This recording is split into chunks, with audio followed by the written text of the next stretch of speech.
Buen día. Este trabajo investigativo es en base a uno de muchos hongos que son capaces de realizar la biosorción de metales.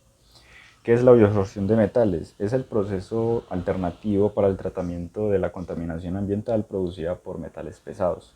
Nosotros escogimos el Aspergillus niger, que es un hongo que es capaz de extraer los metales pesados de suelos o de soluciones acuosas. Ha sido evaluado en este ámbito encontrando resultados prometedores para usos en aguas residuales, el medio ambiente o incluso en los alimentos que consumimos. Tiene mejor capacidad de remoción que los métodos físico-químico tradicionales. No solo es funcional para eliminar metales pesados, sino que también es un productor de ácido cítrico. Este hongo es de clase Eurothiomycete, donde encontramos mohos como el penicillium, del cual se produce la penicilina.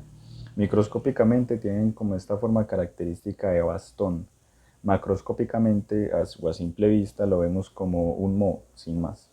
Hace parte del género Aspergillus, de la especie Aspergillus niger, un hongo cuyas esporas la mayoría de personas han inhalado sin llegar a enfermarse. Es el moho que se forma en los alimentos. Bien, vamos a hablar un poco sobre su hábitat. Este hongo se desarrolla en material en descomposición, como lechuga, tomate, acelga o limón.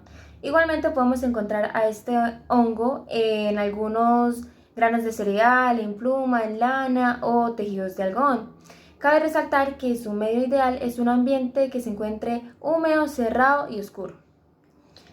Luego vamos a hablar de las características. Dentro de las características morfológicas de este hongo encontramos que está compuesto por un conidióforo liso que mide entre 1.5 a 3 milímetros de largo. Igualmente encontramos que se encuentra una vesícula que está rodeada por tres partes fundamentales, que son la métula, la fialidez y los conidios. Cabe resaltar que hay cuatro tipos de vesículas, como la globosa, la periforme, la espatulada y la clavada. La métula está compuesta por una cabeza columnar monoseriada y sus conidios varían según su forma, puede ser globo, liso o elipses. También para aclarar, estos hongos son de color negro. Bueno, entonces respecto a las características de la colonia, tenemos que estas crecen de manera muy rápida y pues cuando están iniciando su crecimiento tienen un aspecto de color blanco, grisáceo, que luego se va tornando de color amarillo. Luego cuando las colonias están más avanzadas en su crecimiento se empiezan a tornar de un color oscuro hasta que toman un color como negrizo. Este color se debe a sus cabezas conidiales, que está conformada como por un conidióforo y una vesícula. Este hongo es aerobio, por lo tanto se transmite a través de sus esporas y conidios. Cuando crecen alcanzan un diámetro de 4 a 5 centímetros en un tiempo mínimo de 7 días. Cabe resaltar que estas colonias pueden empezar a surgir a partir de las 24 horas de acuerdo a las condiciones de crecimiento como los nutrientes que tengan disponibles, el pH y la temperatura. Y cuando ya lleguen como a su punto máximo de crecimiento, se empieza a ver de manera polvorienta, pues el hongo tiene como esa característica. Bueno, entonces, hablando de las condiciones de crecimiento, tenemos la temperatura, su nutrición y el pH. El crecimiento óptimo se da en una temperatura de aproximadamente 37 grados, pues esto quiere decir que crecen a temperaturas altas, digamos en medios donde las temperaturas son elevadas, pero también pueden crecer de temperaturas bajas, por ejemplo de 5 grados, entonces están en un rango de 5 a 40 grados centígrados, pero el óptimo es el 37 grados. Como dije anteriormente, pueden empezar a crecer a partir de las 24 horas, todo dependiendo pues de los nutrientes disponibles, del lugar en el que se encuentre, o sea el medio, y del pH que tenga pues el lugar en el que se encuentran los hongos. Respecto a los nutrientes, pues depende de los micro y macronutrientes presentes en el sustrato. Cabe resaltar que a mayor concentración en este caso, pues en este estudio, a mayor concentración de metales pesados, menor es el crecimiento del hongo. Tienen como un comportamiento opuesto. Esto quiere decir que, digamos, en lugares donde hay muchos metales pesados, hay mucha saturación de esos metales pesados, el hongo no tiende a crecer. Así que se vuelve más difícil que este actúe y que mitigue el problema. Pues esto se puede comprobar a través de un estudio realizado por Mahmoud en 2017 llamado Tolerancia y bioabsorción de manganeso, hierro y aluminio por 5 especies de Aspergillus aislados en agua dulce. Pues él en ese experimento comparó, utilizando hierro, comparó diferentes concentraciones del hierro, donde utilizó 1, 10 y 30 partes por millón, y en otro experimento 50, 100 y 300 partes por millón. Él se pudo dar cuenta que en el que había utilizado más partes por millón de los metales había crecido menos el hongo. Y pues en otro experimento más adelante utilizó 1000 partes por millón de un hongo y se dio cuenta que el hongo ni siquiera se reprodujo, no creció. Entonces, esta es una conclusión de este estudio. Y por último, el pH óptimo es de 4.5 a 5.5 en la escala de pH. También esto quiere decir que crece en medios ácidos, donde puede empezar como en una escala de 3.5 a 6.8.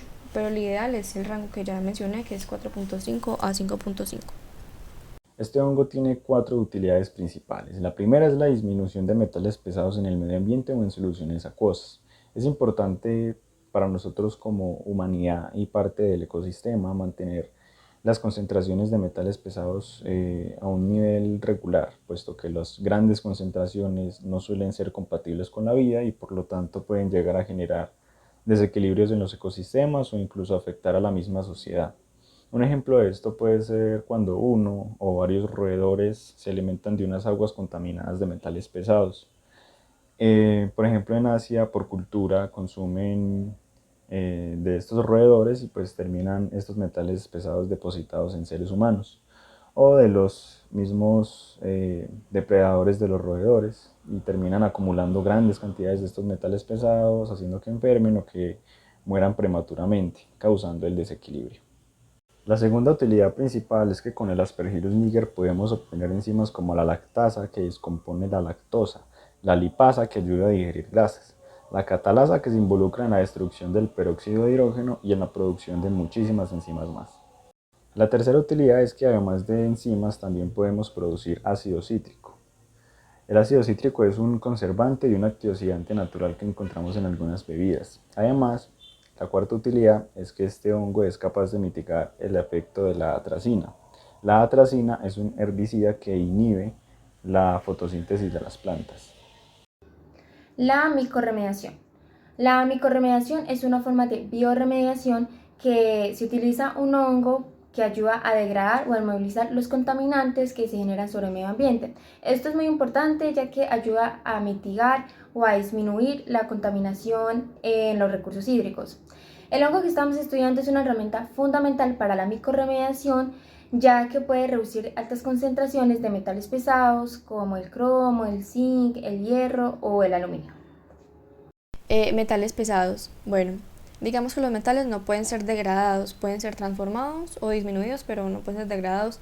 Esto se hace a través de un proceso de micorremediación. Se transforma metales como el aluminio, el cromo, el cobre, el zinc y el hierro a través de un proceso de biosorción, bioacumulación y biotransformación. El proceso de biosorción lo que hace es como inmovilizar los iones metálicos a través de una biomasa viva o muerta. Digamos que este esté presente en este caso en las aguas residuales. La bioacumulación tiene que ver con que el microorganismo acumula las sustancias químicas, en este caso los metales pesados. Y la biotransformación sería como el último paso, donde se transforma la disponibilidad de metales a través del metabolismo del hongo.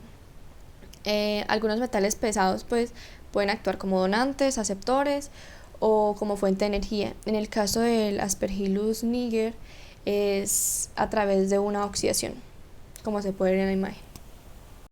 En la gráfica vemos que a medida que pasa el tiempo, mayor cantidad de metales pesados son eliminados. Evaluando diferentes niveles de pH, trabajando a una temperatura de 20 grados centígrados y a una concentración de 100 miligramos por litro de metales pesados, podemos concluir que el zinc es el elemento que se remueve antes, logrando una remoción total al cabo de 2.75 horas a un pH de 5.0 o una remoción del 80% a un pH de 6.0 en el mismo tiempo. En media hora empiezan a verse resultados del hongo en los metales pesados. Finalmente, en 24 horas, la gran mayoría de los metales pesados se verán removidos en promedio un 50%. Claro está que a medida que vaya pasando el tiempo, el porcentaje de remoción va aumentando.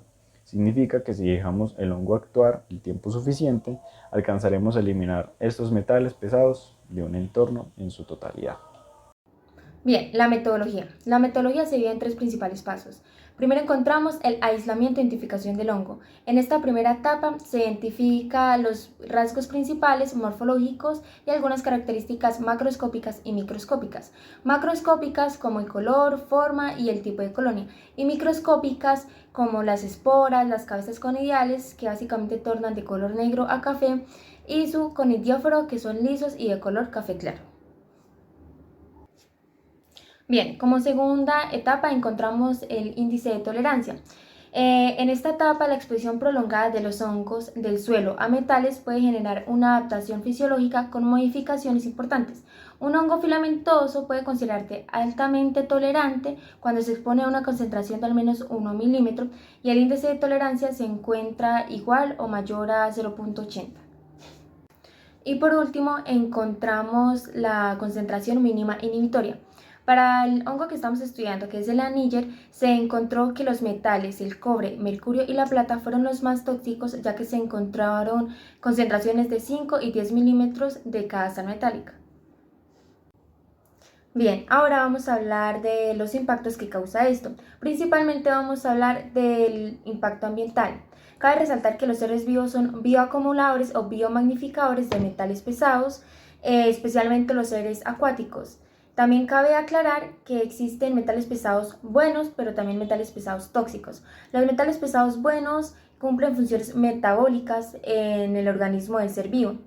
Y los metales pesados tóxicos pueden causar alteraciones en su organismo o también pueden causar alteraciones en sus ecosistemas, en la fauna, en la flora o en la vida humana. Impacto a la salud.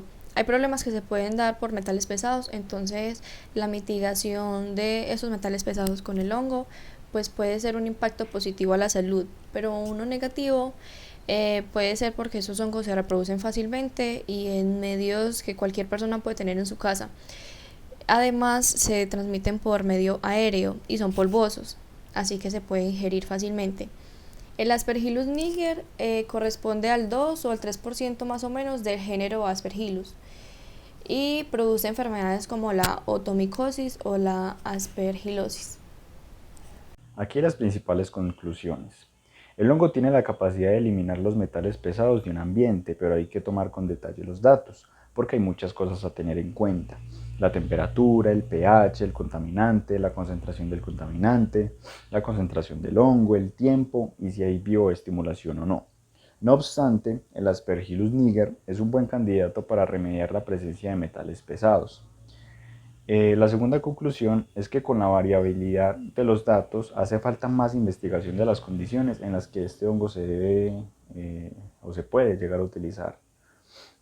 La tercera conclusión es que es un hongo con capacidad de producir ácido cítrico en grandes cantidades, además de que puede servir para remover metales pesados disueltos en el suero de la leche.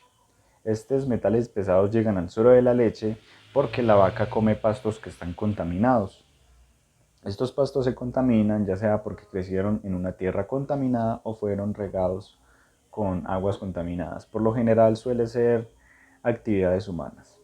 La cuarta conclusión es que a mayor concentración del hongo hay mayor remoción del contaminante, pero hay que tener cuidado. Hay que tener en cuenta la concentración también del contaminante, puesto que si la concentración del contaminante es muy alta, el hongo pierde eficacia. Aún así, a medida que vaya pasando el tiempo, el contaminante se irá reduciendo.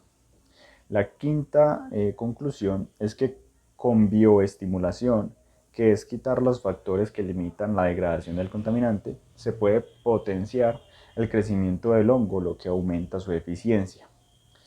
La conclusión 6 es que finalmente con los estudios se determinó que el pH óptimo para la adsorción es entre 5.5 y 6.5. Ya para concluir, tenemos el glosario donde encontramos definiciones de conceptos que quizá pues no usemos en nuestro diario vivir y que son útiles para entender este trabajo.